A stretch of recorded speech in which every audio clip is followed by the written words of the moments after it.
nós começamos a perceber coisas que naturalmente a gente não percebe. Ontem a gente estava aqui numa reunião de oração, que aliás a gente faz todo sábado, 10 horas da manhã. A gente vem aqui só para adorar e para orar. E é nesse momento que nós estamos orando e adorando, que o Senhor nos revela o que está acontecendo. Então Deus nos dá um panorama da nossa vida, e são coisas que a gente não está enxergando. E ontem o Senhor falava com a gente a palavra de João 3. Jesus disse assim: quem é nascido da carne é carne, quem é nascido do Espírito é Espírito. Eu sei, a minha vida inteira e a sua também, a gente ouviu o seguinte raciocínio: o homem é corpo, alma e espírito. Todo mundo entende isso e já ouviu isso, correto? O homem é corpo, alma e espírito. O único problema é que não foi isso que Jesus disse. Jesus nunca falou que nós somos corpo, alma e espírito. Jesus, ele diz: o que é nascido da carne é carne, o que é nascido do Espírito é Espírito. Ele estava dizendo que há um homem natural e há um homem espiritual. O homem natural entende das coisas naturais. O homem espiritual entende das coisas espirituais. E esses dois raciocínios, eles são bem diferentes. Porque o homem natural, ele não entende as coisas de Deus. Ele só entende as coisas da terra, da razão, da matéria, daquilo que dá para ver, ouvir e apalpar. Agora o homem espiritual, ele entende das coisas do reino de Deus. E aí Jesus diz assim: quem não nascer de novo, não pode ver o reino de Deus. O reino de Deus, ele é invisível para o olho natural. E quando Jesus falou isso, ele falou para um homem idoso já. O seu Nicodemos, ele já tinha talvez mais de 80 anos, 70 e pouco, não sei. E aí o seu Nicodemos falou: Jesus, como um homem velho como eu vai nascer de novo? E aí Jesus falou: você precisa nascer do Espírito. Você precisa entender as coisas espirituais. Quando a gente entende as coisas espirituais, a perspectiva de tudo ela é alterada. Porque imagine uma situação normal da tua vida. Talvez tenha algo nas nossas vidas que a vida inteira nós nos relacionamos com aquilo só de uma forma natural. Por exemplo, você tem conflito com uma pessoa. Então talvez desde pequeno você tenha um problema com o teu pai, com a tua mãe, com o teu irmão. Passou a vida inteira brigando. Aí se você for no psicanalista, no psicólogo, ou procura aqui o pastor, você vai contar um monte de coisa ruim que aconteceu. É verdade ou mentira? É verdade. Aconteceu. Você tem razão para ter mágoa, para ter ódio, tem toda a razão. Na perspectiva natural, você tem toda a razão. Mas quando você descobre o espiritual, você fala: meu Deus, não acredito. O meu pai fazia isso, o meu irmão, a minha mãe, porque tinha uma maldição na minha família e ninguém sabia disso. Aí no mundo espiritual, Deus te fala o quê? Agora é hora de perdoar. Porque o perdão te liberta. Porque o perdão é uma arma do reino do Espírito. Ah não, mas como é que eu vou perdoar? Olha tudo que aconteceu. A tua carne está ferida. Só que aí você pode passar a vida inteira lutando com algo e nunca resolver. Nunca.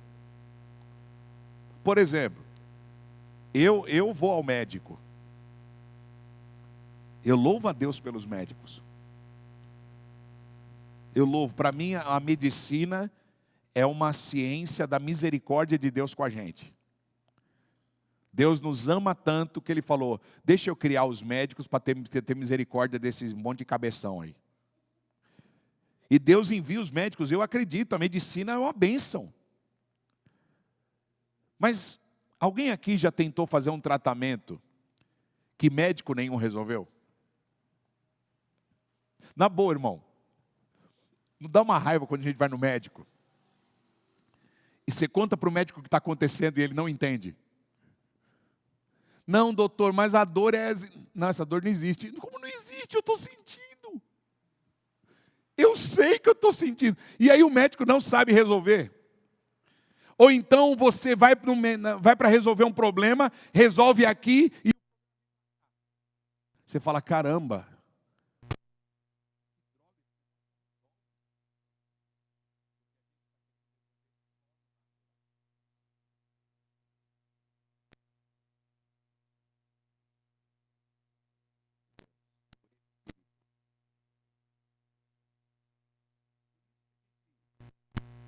Não pode ficar transitando, uma hora eu creio, outra hora eu não creio. A fé é a certeza de quem é Jesus. E aí você fala, mas por que eu estou no momento da minha vida que eu estou tão sem fé? Eu te explico. Você está ouvindo pouco a palavra de Deus. Não, mas eu vou no culto. Não, bispo, mas eu escuto o culto em casa. Mas na hora do culto você está varrendo o chão, está preocupado com milhares de coisas. Você ouviu o culto com o ouvido natural, mas você não deu o teu ouvido espiritual para a palavra. Aí, nós vamos ficando fracos e não percebemos. Aí o diabo ataca. Porque o problema não é ele. Mas ele percebe que você está muito no natural.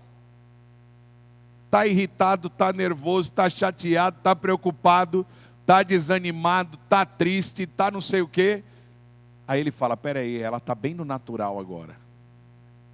E como ele é um ladrão que fica ao derredor, ele espera a hora de atacar. Porque ele vem para roubar, matar e destruir.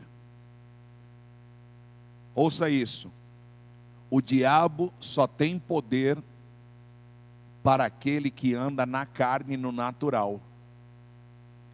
Se nós estivermos andando no espiritual, no sobrenatural, Jesus disse assim, em João 3 também, ele fala, o que nasceu de novo é como o vento. Ninguém sabe de onde veio nem para onde vai. Assim é todo aquele que é nascido do Espírito. Então você não é uma presa do inimigo, porque agora você vive uma vida espiritual. Ele nunca sabe o que você vai fazer. Ele nunca sabe como é que você vai sair do culto. Como é que você vai sair de um tempo de oração. Ih, ela se trancou no quarto, ela vai orar. Ih, ela pegou a Bíblia. Ih, ela está ouvindo um louvor agora. Naquele momento que você pega a tua Bíblia, se tranca no quarto, vai ouvir um louvor, põe o teu joelho no chão, sabe o que vai acontecer? o teu espírito vai ver o reino de Deus. Isso é tão louco, gente. É tão bom isso, sabe por quê? Quantas vezes eu me ajoelho com um monte de problema para resolver. Dá 5 minutos, o Espírito Santo já me deu força, já me revelou. Aí eu já sei para quem que eu vou ligar, o que que eu vou fazer. O que que aconteceu? Naqueles minutos que eu estava orando, o meu espírito viu o poder de Deus. Viu. Aí eu me sinto filho, eu me sinto amado por Deus, eu sinto que Ele está comigo. Você se levanta, você é um leão. Eu tenho certeza que quando acaba o culto, é o pior momento para o diabo mexer com você.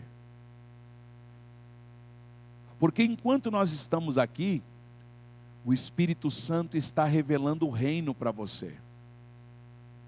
Então talvez você passou uma semana super turbulenta, mas nesse momento que você está aqui, o Espírito Santo está aquecendo o teu coração.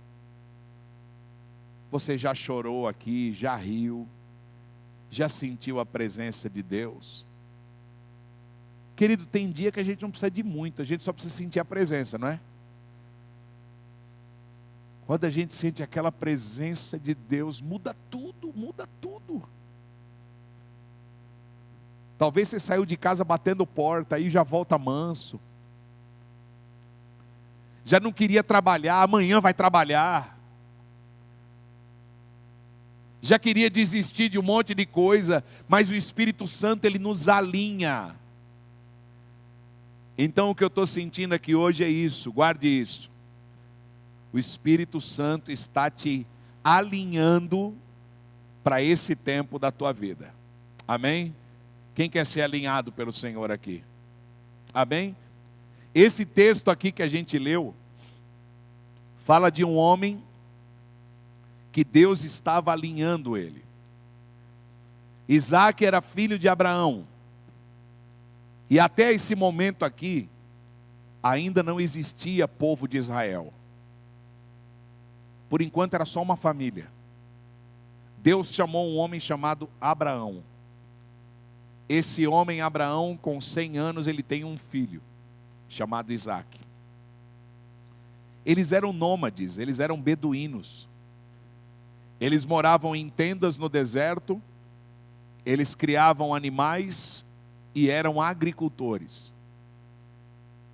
E esse texto fala que uma fome terrível veio sobre a terra.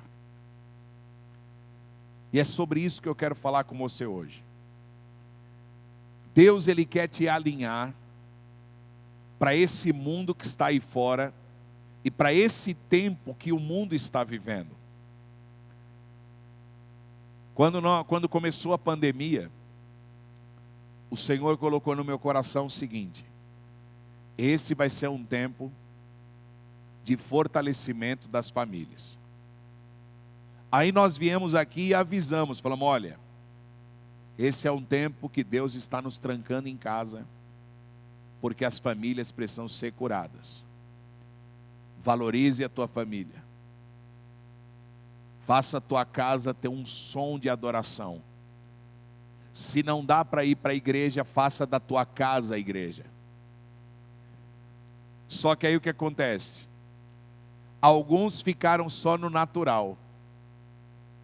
O que é ficar só no natural? Ora um dia, ora 2, ora 3, no quarto já não ora mais. E aí o que acontece? A pressão do momento, ela se torna insuportável. Por isso que nesse período agora, muita gente entrou em depressão, muitas famílias estão... É muita pressão, irmão, é pressão financeira, é pressão de estar dentro de casa, é pressão do trabalho, é pressão dos filhos. Eu estava conversando com uma pessoa esses dias. Ela tinha saído do emprego para cuidar dos filhos. Aí ela recebeu uma proposta de emprego maravilhosa e falou: não, eu vou aceitar. Aí eu falei: mas e os seus filhos? Ela está tão irritada, tão nervosa e tão doente na alma, que ela falou: eu vou sair de casa para trabalhar, vou largar meus filhos com quem der. E ela é uma ótima pessoa. E eu não estou falando de uma mulher doida. É uma pessoa que tem uma capacidade, mas a pressão na alma faz nós nos rendermos. Então esses dias, ouça o que eu vou falar para você, eu tenho uma notícia difícil, mas Deus tem um caminho. Os próximos meses agora serão meses de escassez no mundo. Eu creio que isso é profético. Nós vimos uma pandemia, mas Deus falou para a gente que ia nos suprir. Eu assim, nesses últimos 6 meses, eu nunca vi o povo da comunidade vivendo tantos milagres como está vivendo agora. Porque lá atrás Deus falou para a gente o quê? Eu cuido de vocês. E sabe o que Deus nos ensinou? Que nós não vivemos do nosso trabalho. Na verdade, o trabalho é um pretexto dele para nos abençoar, mas nós comemos da mão dele. Então Deus tem nos suprido. E o que nós precisamos agora é nos preparar para aquilo que vem pela frente. Esse texto fala que uma fome sobreveio à terra. Olha só, aqui no Brasil, nós não entendemos muito bem o que é fome. Nós somos um dos países mais ricos de alimento do mundo. Nós somos exportadores de alimento, de tudo que você imaginar. Só que nesses dias, olha o que está acontecendo. O auxílio emergencial que o governo está ajudando, já caiu pela metade. E não é culpa do governo, não tem de onde tirar dinheiro. Os estados, que são os maiores produtores de alimento do Brasil, está tendo queimada lá agora. Vocês viram a fumaça que chegou aqui em São Paulo? De onde está vindo essa fumaça? Da maior região do Brasil, produtora de alimento, de comida. Nesse exato momento, o Brasil nunca teve com a reserva de alimento tão baixa. Nesse momento. Quilo do arroz, 25, o pacote de arroz, R$25. Os alimentos básicos aumentando. Hoje comprar carne virou luxo. Caro. Caro. Ele fala: bispo, você está botando medo, o que é isso? Não, é Bíblia. Você quer ver? Abra comigo em Apocalipse 6, vamos entender aqui. Fica tranquilo que eu já vou falar a parte boa, tá? Não fica triste não, porque vai dar tudo certo e tem algo muito bom preparado para você. Amém? Diga: eu vou prosperar nos dias de escassez. Amém, vamos lá. Apocalipse 6, versículo 5 diz assim: quando abriu o terceiro selo, ouvi o terceiro ser vivente dizendo: vem. Então vi, eis um cavalo preto e o seu cavaleiro, com uma balança na mão. E ouvi uma como que voz no meio dos 4 seres viventes, dizendo: uma medida de trigo por 1 denário, 3 medidas de cevada por 1 denário, e não danifiques o azeite e o vinho. Amém? Todo mundo aqui já ouviu falar dos cavaleiros do Apocalipse? Já ouviram já? Todo mundo já ouviu falar? A gente ouviu falar, mas não sabe o que é. O livro de Apocalipse, ele fala de um tempo espiritual que virá sobre a terra. Esse tempo espiritual que virá sobre a terra não é para destruir a terra, não é isso. Porque todo mundo associa Apocalipse à destruição. O plano de Deus não é destruição. O plano de Deus é pôr tudo no lugar. É voltar para a origem. Então haverá um período na terra muito difícil. Mas esse período difícil ainda será uma oportunidade da humanidade se voltar para Deus. E aqui nesse texto de Apocalipse 6, quando fala do cavalo preto, o cavalo preto ele representa um tempo que virá sobre a terra, e esse tempo será de escassez. Olha o que está dizendo aqui, que vai chegar uma hora que uma medida de trigo vai custar 1 denário. Denário significa salário de um dia. E uma medida de trigo representa uma refeição. Uma medida de trigo era o consumo de uma refeição. Olha só, esse texto está dizendo que uma refeição só vai custar 1 dia de trabalho. Agora imagine quem tem uma família grande como a minha. Uma medida de comida para 5 pessoas. Aqui no Brasil a gente ainda não entende muito isso. Mas já tem países do mundo vivendo isso na pele. Já tem muita gente vivendo essa fome. E aqui ainda fala que 3 medidas de cevada por 1 denário. Por que cevada está aqui? Porque cevada nesse período antigo era considerado ração. Comida de animal. Então vai chegar uma hora que até a comida que o animal come vai ser muito cara. Então é um período de escassez. Então o que eu quero ministrar ao teu coração é o seguinte: por que Deus nos revela antes as coisas? Porque uma pessoa que ouve a Deus, ela não é pega desprevenida. Todo mundo conhece a história de José no Egito? Conhece?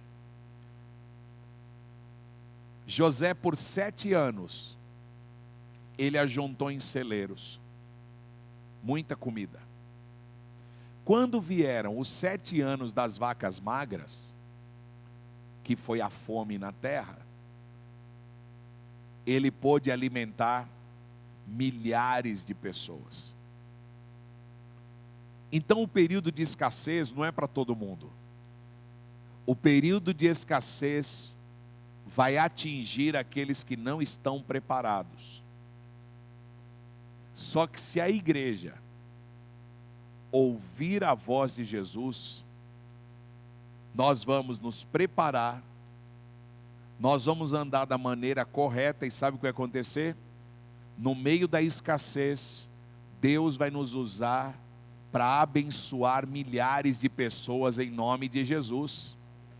Então nós não somos aqueles que vão depender de uma porção de trigo por 1 denário, não. Deus vai te usar como um José no tempo da escassez. Por quê? Porque você ouviu a direção dele. Então há 2 meses atrás, eu já falei isso aqui e vou falar de novo. Eu tive um sonho onde o Senhor me falava: prepara a minha igreja, prepara a minha igreja, prepara a minha igreja. Então eu sinceramente, irmão, essa era a pregação que eu não queria estar pregando. Eu queria estar aqui hoje à noite, a gente pulando e falando de amor, e se abraçando, e orando um pelo outro. Mas o momento agora é um momento de preparo. nós precisamos nos preparar espiritualmente. Nós precisamos nos voltar para a palavra. Porque quem não está preparado, acaba sofrendo os efeitos do momento. Uma das coisas na nossa comunidade, que nos guardou, é porque há 2 anos, nós estamos falando de avivamento familiar. Faz 2 anos que eu estou pregando para você, ore dentro de casa, sirva a Deus dentro da tua casa. Eu, por exemplo, eu não quero tirar as pessoas da sua família, eu quero devolver elas melhor. Porque eu poderia chegar aqui para vocês e falar assim, não, nós somos a tua família. Porque Jesus falou, quem não deixar pai, mãe, filhos e filhas, por amor a mim, não é digno de mim. Larga a tua família e vem ficar aqui com a gente. E às vezes, querido, é muito mais conveniente. Às vezes a gente cansa da família, cansa de pai, de mãe, de falar. E aí você encontra pessoas que você tem afinidade e pronto, é tudo que você quer. E aí a gente distorce a Bíblia. Porque não foi isso que Jesus falou. Jesus não falou, largue a tua família. Não foi isso que ele disse. Então eu poderia falar, não, fica comigo, fica com a gente aqui. Aquela família boba, chata. Não, mas sabe o que eu entendi? Que o plano de Deus hoje começa na família. Nós precisamos fortalecer as famílias. Então, eu não quero tirar o filho de ninguém, eu quero devolver melhor. E chegar para a menina e falar, filha, vai lá e ajuda a tua mãe. Agora você vai dar o testemunho de quem é Jesus. Vai lá e ajuda a tua família. Faz 2 anos que nós estamos dizendo, igreja começa em casa, igreja começa em casa. Sabe o que aconteceu? Isso tem nos guardado. Tem muita gente que falou, bispo, eu estava meio maluco, porque eu já tinha abandonado minha família. Eu já não ligava mais para minha família. Hoje eu oro com os meus filhos, eu oro dentro de casa, a minha família ama a Deus, serve a Deus. Então agora é um momento que assim como a gente nós estamos nos preparando e viemos fortalecendo a nossa casa, agora é um tempo de um outro preparo para enfrentar dias de escassez. Amém? Então eu vou falar para você rapidinho. Rapaz, está desesperado aí fora, né? Irmão, eu só estou deixando o vidro aberto só por uma questão de prudência, tá? Então, suporte os barulhos em amor e vamos continuando. O Senhor falou 3 coisas para Isaac que eu quero falar com você aqui. A primeira coisa que ele disse foi, o teu pai me obedeceu. Porque no tempo do pai dele, já tinha tido uma fome. E Deus tinha dado a vitória para Abraão. Eu estou trazendo a coisa bem no miúdo, bem fácil, sem explicar muito, para não complicar. Então Deus falou para Isaac, Isaac, presta atenção no que o teu pai fez. E faz de novo igual. Então, em dias difíceis de escassez, nós precisamos observar aqueles que vieram à nossa frente e sabem mais do que a gente. Nós estamos vivendo dias em que os meninos estão reinando e os mais velhos estão em depressão. Isso é um perigo, irmão. Isso é um perigo.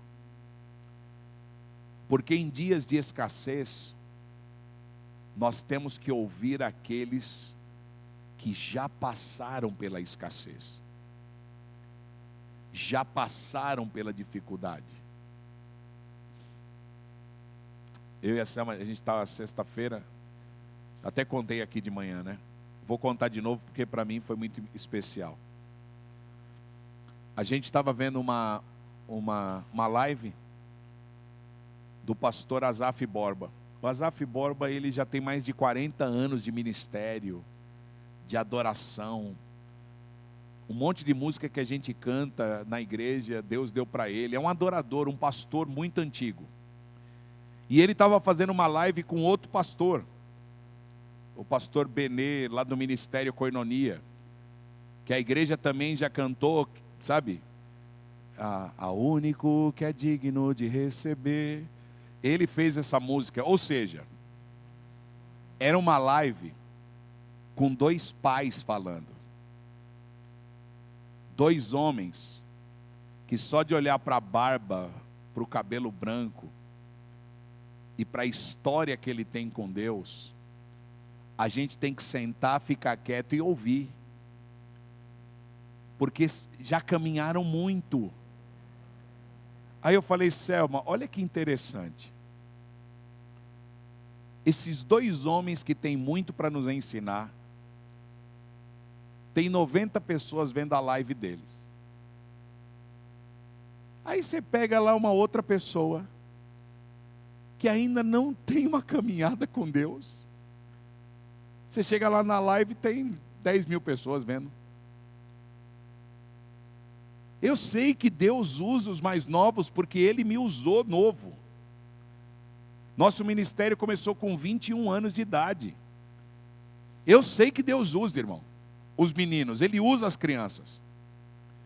Ele usa os imaturos. Mas o imaturo é Deus que está usando. Ele ainda não viveu. Ele ainda não construiu uma história. Eu olho para trás hoje, a minha vida, e eu falo, como Deus foi misericordioso, Ele me ajudou muito. Porque eu olho para trás e eu falo, eu não sabia nada. Eu não sabia nada. Mas eu estava andando nos passos de alguém que estava na minha frente, que sabia mais que eu. E aí eu fiquei pensando, eu falei, peraí, isso está me falando muita coisa, e é um perigo. A igreja não está ouvindo os pais. Nós estamos em busca de modernidade, e eu não sou contra a modernidade, irmão, a gente tem que ir atrás das coisas novas, inovação faz parte. Nós temos que olhar para aquilo que está sendo criado. Deus sempre está fazendo coisa nova, ok. Mas nós não podemos remover os marcos antigos. A sabedoria, onde que ela está? A sabedoria está com os experientes. Então, nesses dias agora, ouça isso. Precisamos ouvir os mais experientes. Precisamos ouvir os mais experientes. Nós vamos fazer 23 anos de casado, mas tem gente que já tem 50. Então eu preciso adquirir a sabedoria de quem já venceu mais do que eu. Isso facilita a nossa caminhada. Deus falou o que para Isaac? Isaac, o teu pai me obedeceu, o teu pai andou na palavra, faça o mesmo que ele fez. Sabe o que aconteceu? Isaac prosperou, mais que o pai dele, porque ele andou no caminho do pai. Eu quero recomendar os filhos, não se desvie do caminho que Deus tem te colocado. E para todos nós que estamos aqui, ouça o que eu vou falar. Em dias de escassez, não é a tua grande ideia que vai te dar vitória. Em dias de escassez, a vitória vem pela obediência. A Bíblia é um livro de princípios e valores. Quando você obedece, você ativa o poder da Bíblia. A Bíblia como um livro, para você ler, você vai ler, ok. Mas se você praticar, é igual você apertar um botão e o céu abre. Pratica, abre as janelas dos céus. E Deus falou o quê? Honra pai e mãe, para que te vá bem todos os dias da tua vida. É um princípio com promessa. Princípio com promessa. Eu fui criado, na minha infância, a pedir a bênção para o pai e para a mãe. E o meu avô, que era mais rigoroso, tinha que beijar a mão dele. A bênção. E meu avô assim era meio bruto, né? Eu lembro muito pouco dele, da infância. Mas eu lembro dele dando a mão dele. E ele gostava de sentar na cabeceira, na primeira cadeira da mesa, né? Ele tinha que sentar naquela cadeirona lá de cima e tinha que pedir a bênção para ele. Ok. Aí os meus pais se separaram. E de repente esse hábito saiu da minha família. Eu não sei por que a gente parou de pedir a bênção. A vida passou. Eu não ensinei para os meus filhos. Porque na minha infância eu perdi. Não ensinei. E aí há um tempo atrás o Senhor me lembrou disso. E o Senhor me falou: você precisa de alguém para te abençoar. Porque sempre vai ter alguém acima de você para você servir.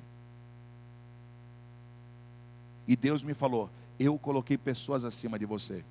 Então, o meu pai, eu posso conhecer mais, eu posso estudar mais que meu pai, que eu posso ser mais rico que o meu pai, eu posso ser mais inteligente que o meu pai. O único problema é que ele continua sendo meu pai.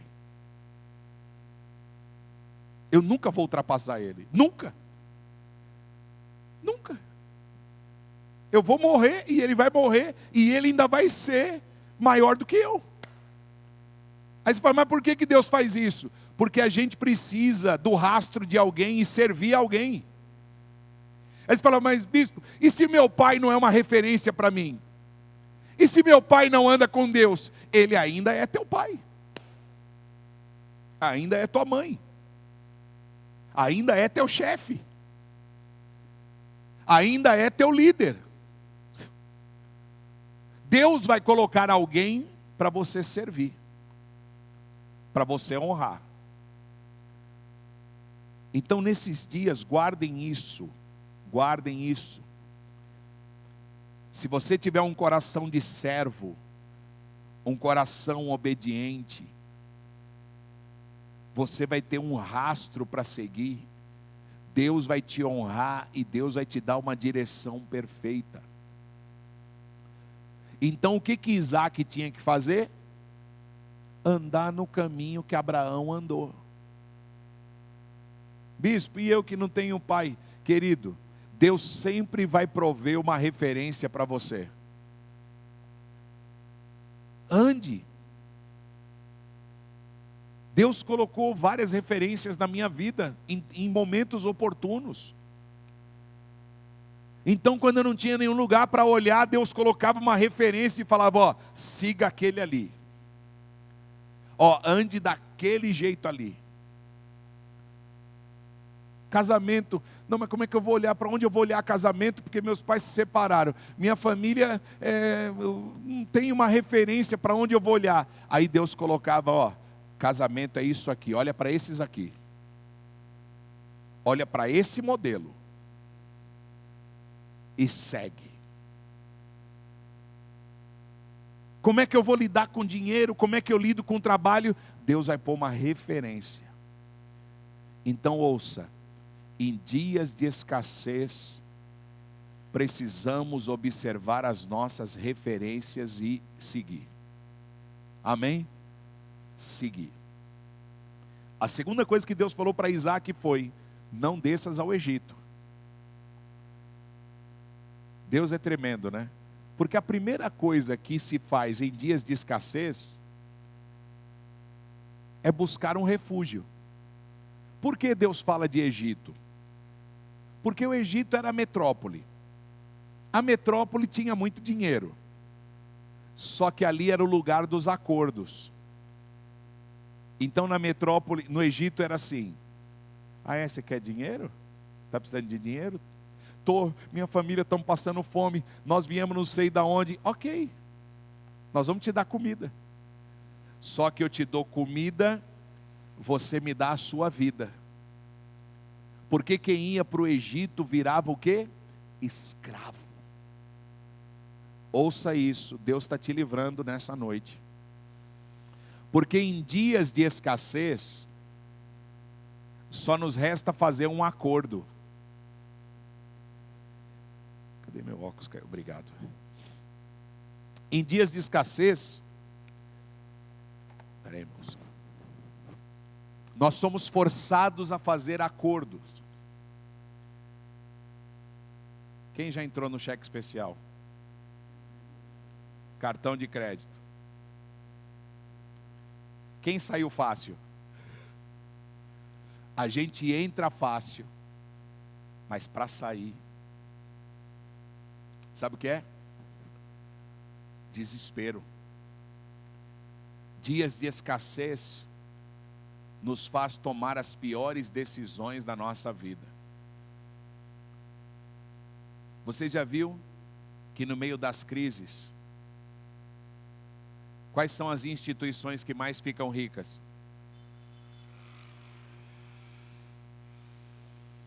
O banco. O agiota. Eu não sou muito assim, ligado em carro, essas coisas. Gosto de carro, mas não dependo dele, né? Hoje para mim andar de Uber é uma coisa tão fácil, tão simples. Você não precisa estacionar, você não precisa pagar IPVA, você vai para tudo quanto é lugar, né? E também, tiver que andar de ônibus, eu estou numa fase da minha vida que não ligo para isso. Mas aí, essa semana a gente viu um carro, eu falei, Selma, acho que eu teria esse carro, eu gostei. Aí hoje à tarde, eu estava passando assim, não sei, no UOL, alguma coisa. Aí vi um anúncio de um carro para mim.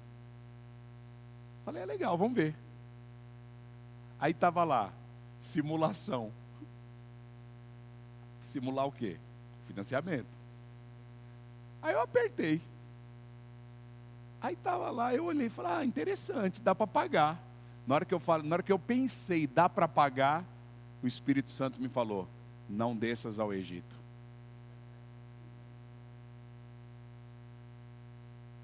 Não desças ao Egito. Na hora eu falei, sai daqui, Satanás, está repreendido em nome de Jesus, sai daqui. Fechei a página, sai inimigo, não me pega. Há um problema sério em nós chamado vontade.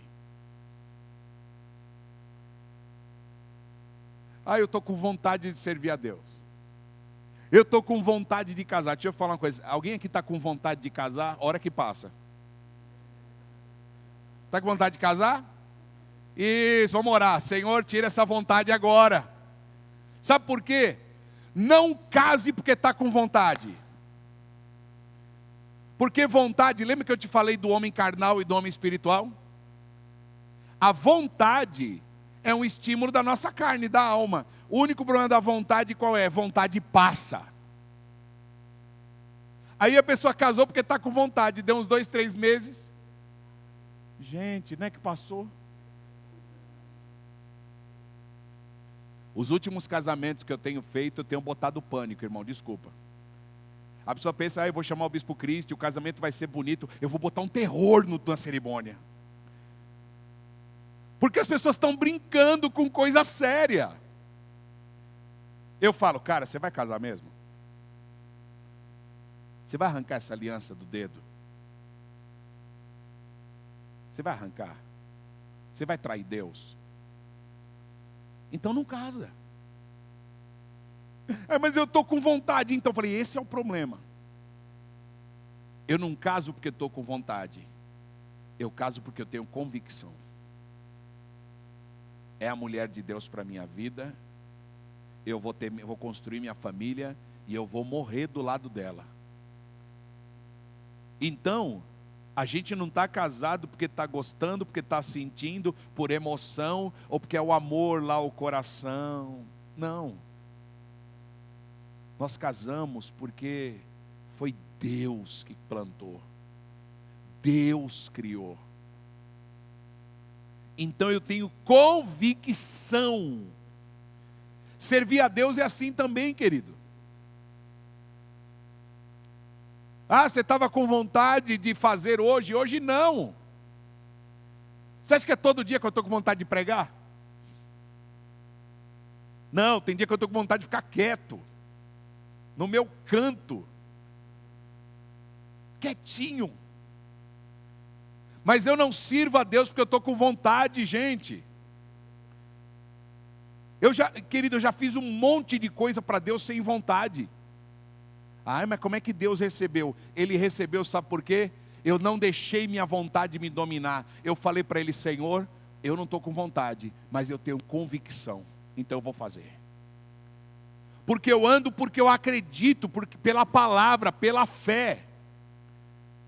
Então nesses dias de escassez, muita gente cai, por quê? Porque está vivendo de vontade, gente, de emoção. Nós precisamos amadurecer e viver de convicção. Eu vivo do que eu creio. Eu creio na palavra. Deus falou para ele o quê? Não desças ao Egito. Aí Deus falou, fica na terra que eu te disser. Sabe onde Deus mandou ele ficar? Deus mandou ele ficar numa terra seca. E a carne dele, eu vou para o Egito. Ah, eu vou para o Egito. Ah, eu vou pedir aquele dinheiro emprestado. Ah, eu vou falar com fulano. Ah, eu vou mudar daqui. Ah, eu vou vender essa casa. Não tem hora que dá um sericutico, irmão? Tem ou não tem? Tem. Ou só eu passo por isso? Tem ou não tem? Tem? Tem. Eu vou embora, eu vou fazer, eu vou largar, eu não sei o que lá. Eu preciso resolver minha vida. Não tem dia que a gente acorda e fala, hoje eu resolvo minha vida. Meu Deus, esse vai arrebentar a tua vida. Não, tem dia que você fala assim, hoje vai. Vai quebrar a cara. Porque tem dias que a melhor coisa a fazer é não fazer. É obedecer. Querido, várias vezes eu tenho que me trancar para me controlar. Porque se a raiva subir um pouquinho, você vira o Hulk. E eu tenho que continuar sendo o David Banner. Aquele homem bonzinho, manso. Mas o diabo quer bater no David Banner. Ele quer provocar o Hulk, cara. Aí você vira o Hulk dentro de casa e pronto, aí quebra tudo. Racha com a... Não é? Maltrata os amigos. Hoje virou moda quebra pau no WhatsApp, né? Porque no WhatsApp a gente fala tudo. No WhatsApp todo mundo é macho. Vou gravar um áudio. Hoje eu gravo. Aí a pessoa vai lá no áudio e fala um monte de abobrinha. Despeja nos amigos, maltrata os amigos. Acaba com a amizade que não precisava ter acabado. Não é? Quantos amigos a gente perde na vida? Por besteira. Sabe por quê? Porque virou o Hulk. E eu imagino Isaac, mas Deus, eu tenho família. E a fome chegou. E Deus falou para ele, fica na terra que eu te disser. Deixa eu te falar uma coisa, em dia de escassez, não é o lugar que você vai que determina. É a tua obediência no que Deus mandou que determina. Entendeu? Diga comigo, obediência. Obediência. Aí ele ficou. Aí Deus falou para ele, sabe o quê? Planta. Planta na terra seca. Então ouça o que eu vou te falar. O teu trabalho é importante, a tua profissão é importante. O que você faz é importante, só não é o mais importante. Porque no meio de, mas tá mal para todo mundo. Querido, tá mal para todo mundo, mas também não é todo mundo que está querendo obedecer a Deus. eu aprendi uma coisa. Eu não choro por desobediente. Mas eu aprendi isso com as duras penas, irmão. Porque eu como pastor, às vezes eu fico vendo uma ovelha sofrendo, a tendência do pastor é de se acusar. Eu estou falando como é que é a vida de pastor.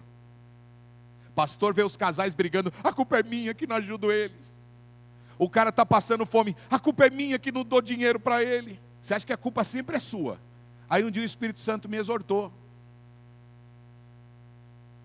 E falou, não chore pelo desobediente. Porque todo mundo tem a chance de obedecer. E cada um colhe o que planta. Nós, durante muito tempo, eu e a Selma, nós tínhamos problema para falar das nossas bênçãos. Às vezes Deus dava para a gente uma bênção e a gente queria esconder. Ai, nós vamos viajar. Ai, vamos viajar, mas não vamos contar para ninguém, porque tem gente que não vai entender. Aí o Espírito Santo falou, peraí. Você é obediente, está colhendo, e está com medo de desobediente que vai te julgar?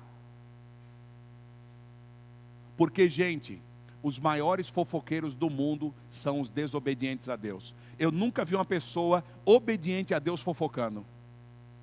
Porque ela é feliz. Ela é próspera. Querido, só está amargo quem está desobedecendo. Porque quem está desobedecendo fica julgando quem está obedecendo. É básico isso. Aí eu falei, peraí, eu não posso desfrutar do que Deus me dá, porque eu estou triste, porque o outro irmão não tem? Peraí, por que ele não tem? É culpa minha? Não é culpa minha. Então eu pensei, caramba, eu não sei nem desfrutar da minha vida. Deus está me abençoando e eu não desfruto. Espera aí, eu tenho que desfrutar, sabe por quê? Porque eu estou obedecendo. Irmão, se você é obediente a Deus, desfrute de tudo que Deus te dá. Porque você está plantando e está colhendo. Amém? E vão te julgar mesmo, não tem problema. Continue viajando. Amém? E eu estou doido para viajar, não vejo a hora de passar essa pandemia, irmão. Ah, meu Deus, eu falei que eu não ligo para carro, né? Para carro eu não ligo. Mas para viajar, eu gosto desse negócio, irmão. Quem gosta de viajar também?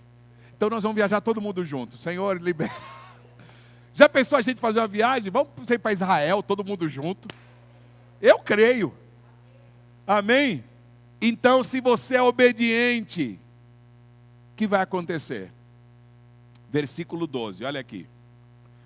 Semeou Isaac naquela terra, e no mesmo ano recolheu 100 por 1, porque o Senhor diga comigo, abençoava. O que aconteceu? A terra era seca? Era. Tinha uma crise? Tinha. Tinha muita gente sofrendo? Tinha. Eram dias de dores? Era. Mas Isaac ouviu as orientações do céu. Irmão, se eu puder te dar um conselho nessa noite, sabe qual é? Afine o teu ouvido para ouvir o que Deus está falando. Volte para a vida de oração. Volte para a leitura bíblica. Não é para uma vida religiosa. Ah, agora eu sou crente, sou religioso. Não, volte para a vida espiritual. Porque quem está ouvindo vai descobrir o caminho no deserto. Então Deus vai falar, calma filho, não vai para o Egito não. Continua no teu trabalho. Ai, mas não está dando certo. Continua, calma. Aí se Deus fechar uma porta, ouça isso. Diga comigo assim, quando Deus fecha uma porta, Ele está me levando para outro lugar. Então, tem horas que você não vai, você espera Deus te levar. Deu para entender isso? Ah, mas eu tenho que fazer uma coisa da minha vida. Calma. Calma, porque na hora que tiver que te levar, Deus vai te levar. Ele fala, eu preciso fazer alguma coisa para Deus falar comigo. Deixa eu te falar uma coisa. No dia que Ele quiser falar com você, Ele te acha, viu? Deus está querendo falar comigo, onde é que Ele está? Querido, se Deus quiser falar com você, Ele te acha. Ele te pega, não tem jeito, Ele é Deus, Ele te pega na esquina. Deus me pegou dentro de uma balada. Eu estava lá no Tatuapé com os meus amigos tomando cerveja e tal, na balada e tal. E a gente tinha terminado o namoro, ela estava triste pra caramba, mas tudo bem. E eu na balada lá e tal, tomando as brejas, e fumando e tal, e conversando com os amigos, era uma meia-noite. Aí eu estava lá, e eu não tinha nem bebido ainda. Aí eu comecei a olhar para as pessoas, eu comecei a ver o rosto das pessoas deformado. Eu falei, meu Deus, estou ficando louco. Aí na hora eu ouvi assim, esse lugar está cheio de demônios, vá embora daqui. Eu não me despedi dos meus amigos. Eu não conseguia, eu fiquei tão impactado com aquilo. E eu estava olhando para as pessoas, eu via todo mundo com o rosto deformado. As pessoas, aquelas risadas, parecia filme. Eu saí de lá, fui para o ponto de ônibus, e já não tinha mais ônibus para voltar para casa. Eu fiquei da meia-noite às 5 horas da manhã, sozinho, sentado no ponto, esperando o ônibus para ir embora. Nunca mais eu coloquei o pé naquele lugar. Nunca mais. Então, querido, quando Deus quiser falar com você, Ele te acha.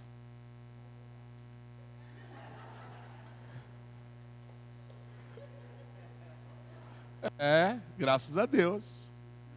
Graças a Deus. Que bom, sou feliz por isso. Amém. E voltei para, porque eu estava desviado, você vê? O inimigo, eu terminei dela, os demônios já queriam me pegar, já falei, deixa eu voltar. Então, mas é isso, às vezes você está querendo se afastar de gente, que é o plano de Deus, para se juntar com gente que vai destruir tua vida. É assim que funciona, gente, tem que estar ouvindo a voz do Pai. Agora deixa eu terminar o culto, vai. Semeou Isaac na terra seca. Sabe o que começou a acontecer? Começou a dar flor. Começou a germinar. A plantação dele começou a ficar verde. E todo mundo acho que entrou em pânico, né? Peraí, ô Isaac. De onde você tirou água para irrigar a terra? E ele, não tem água.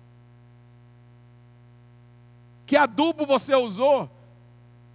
Não tem adubo, tem oração, tem obediência. Sabe por quê? Quando você obedece, Deus faz a parte dele. A parte dele é o milagre, gente. Amém? Então eu sei que quando a gente fala dias de escassez, dá um medo, né? Apocalipse, parece, meu Deus. Querido, a igreja não tem medo do Apocalipse. Eita. A igreja não tem medo do Apocalipse. Aliás, eu não vejo a hora de acontecer, porque eu estou doidinho para Jesus restaurar tudo. Amém? E a gente vê Deus botando o pé nessa terra e botando tudo em ordem. Eu não tenho medo do Apocalipse, eu estou chamando, vem logo que nós estamos precisando. Eu não tenho medo de escassez. Ele tem nos guardado, sabe o que vai acontecer? Eu profetizo isso. Esse vai ser o tempo que nós mais vamos abençoar pessoas na história da nossa vida. Amém? Deus vai te dar tanta sabedoria.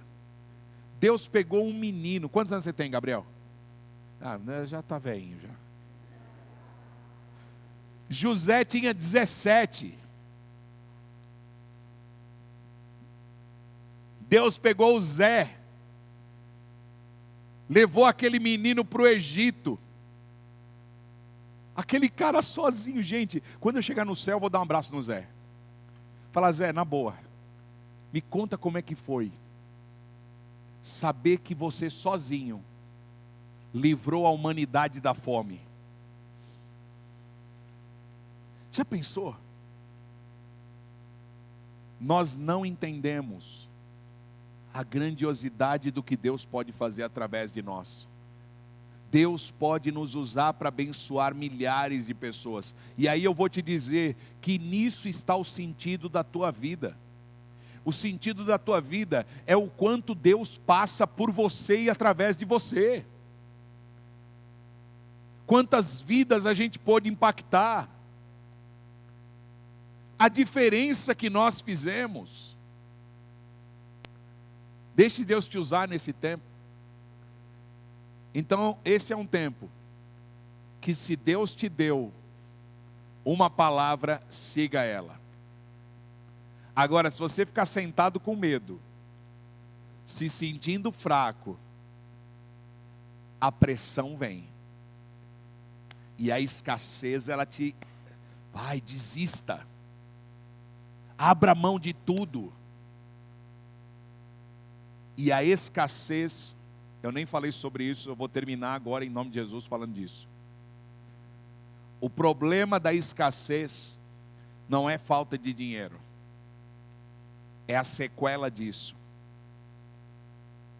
Famílias desequilibradas. Marido e mulher sem harmonia. Ontem conversei com o irmão que ele está muito triste. Porque o ramo que ele trabalha foi muito afetado com a pandemia. Só que a mulher dele está conseguindo. Está ruim para ele e está bom para a mulher. Eu falei: faz o seguinte, ao invés de você ficar triste que está ruim para você, agradeça, porque vocês são uma família. E não tem agora mais um ou outro. Só tem um, é a família. Só que a pressão vem para achatar nossa alma, para trazer desequilíbrio. Aí é família separada. E aí nós vamos ficar buscando grandes ideias. Irmão, você não precisa de grande ideia, você precisa obedecer a palavra que Deus já falou. Amém? Então, em nome de Jesus, nós vamos ver as nossas casas fortalecidas. Eu sempre falei para a Selma o seguinte: Selma, a vida tem muitos desafios. Às vezes a gente pensa que o barquinho está suave, você fala: ai, que momento tranquilo da minha vida. De repente vem um furacão. E a vida é assim, né? Tem momentos tranquilos, momentos de dilúvio. Mas eu aprendi o seguinte: a única coisa que nós não podemos, eu sempre falo para ela, é ficar desunido, separado. Porque se a gente estiver junto, nós vamos encarar e vai dar certo e Deus está com a gente. Porque quando vem um terremoto, um dilúvio, uma escassez, a primeira coisa que é abalada é a família. A família fica desintegrada. A gente fala desde o início do casamento: se sobrar um ovo para a gente comer, um come a clara, outro come a gema, faz um omelete, mistura com arroz, porque ovo com arroz, mas a gema mole. Se vocês deixam a gema ficar dura, eu não quero mais falar com vocês. Não, porque deixar a gema do ovo ficar dura, desculpa, é um crime e isso tem que ser... Tem algum advogado aqui, por favor? Código Penal da Culinária diz que... Vai ser preso, então, tudo bem. A gente inventa, cara, e vida que segue, e vamos agradecer a Deus. Vai passar. Então nós passamos pela escassez por causa da obediência. Então eu não sei o quanto você está sofrendo influências desse tempo. Mas hoje o Senhor vai te renovar, você vai sair daqui fortalecido.